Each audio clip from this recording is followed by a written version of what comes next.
अस्सलाम वालेकुम।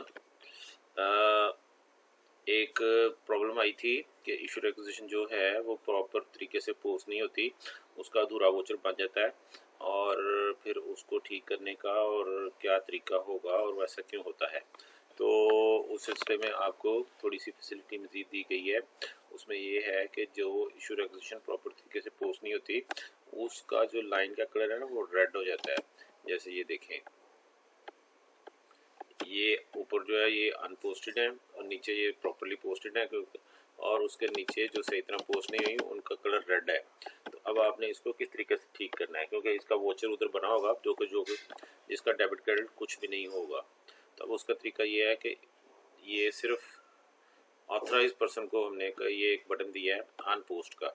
अगर आप अनपोस्ट करेंगे कि आप तो आपकी ये जो इशू रिक्वेजिशन है वो दोबारा जो है ना बिल्कुल नए के स्टेटस पे चले जाएगी। जैसे ये देखें 53 नंबर को हमने किया था और एक और करके देखते हैं, ये 52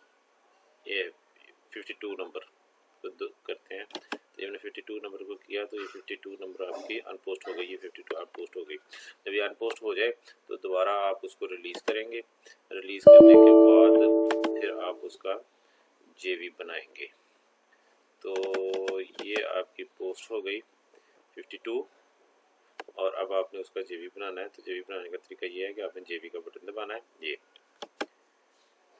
आपका जेवी जो है अकाउंट्स लेजर अपडेटेड सक्सेसफुली का ये मैसेज आपको आ जाएगा। ठीक है जनाब, उम्मीद है कि आप इस चीज़ को इस्तेमाल करेंगे और इसकी एक्सेस हर एक को नहीं है, सिर्फ टॉप लेवल की मैनेजमेंट को होगी। ओके, अल्लाह हाफिज़, थैंक यू वेरी मच। चला लो।